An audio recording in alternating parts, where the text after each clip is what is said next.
एक बार की बात है, अमेरिका के एक छोटे से गांव में माइकल नामक एक लड़का रहता था। माइकल बचपन से ही गुस्से वाला था। वह जल्दी से गुस्सा हो जाता था और उसके कारण उनकी दोस्ती और रिश्ते खराब हो गए थे। उनके गुस्से ने उनकी तरकश में बाधाएं डाल दी थी।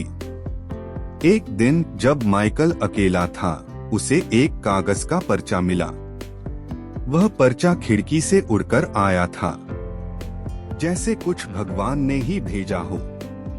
पर्चे पर लिखा था, हिमालय मेडिटेशन सेंटर। माइकल ने विचार किया और उम्मीद की कीमत पर इस यात्रा पर निकलने का फैसला लिया। वह अपने गुस्से को संभालने का तरीका ढूंढने की कोशिश कर ही रहा था।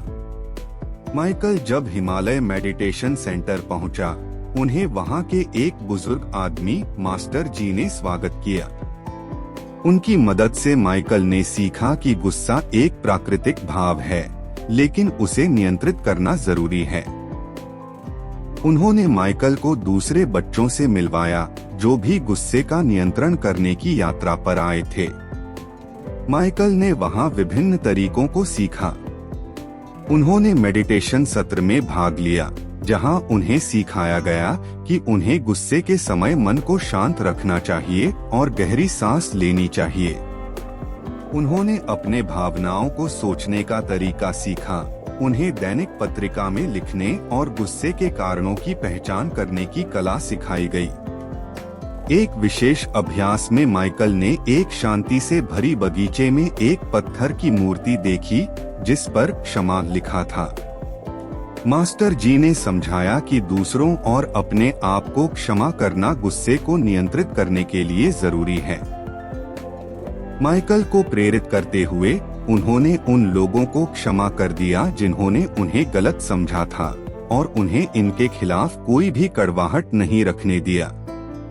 यात्रा के अंतिम दिन माइकल ने अपने नए दोस्तों के साथ अपनी परिवर्तन की कहानी शेयर की। सभी चकित रह गए। उन्हें ध्यान देने और अपनी विकास के बारे में खुद देखने की आश्चर्यजनक बदलाव की गवाही मिली। यात्रा के अंत में माइकल ने धन्यवाद दिया और अपने नए ज्ञान और तकनीकों से गुस्से को नियंत्रित करने का प्रयास करने की दृढ़ता के साथ वापस गांव चले गए। महीने बीतने पर माइकल के दोस्त और परिवार के लोगों ने उसमें एक अद्भुत बदलाव देखा। अब उनका गुस्सा उन्हें नहीं जलाता था, उसकी जगह अब शांति और सहानुभूति का आभास था। उन्हें यह सिखाया गया था कि गुस्से को सकारात्मक तरीके से उपयोग करके वे अपने व्यक्तिगत विकास में बदलाव ला सकते हैं।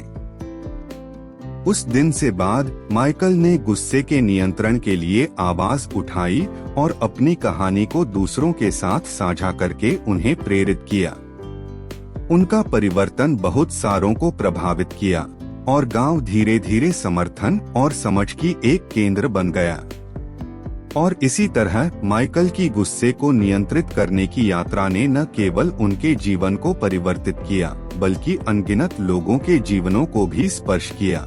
उन्हें आत्मचिंतन, क्षमा और आंतरिक शांति की शक्ति का ज्ञान दिया।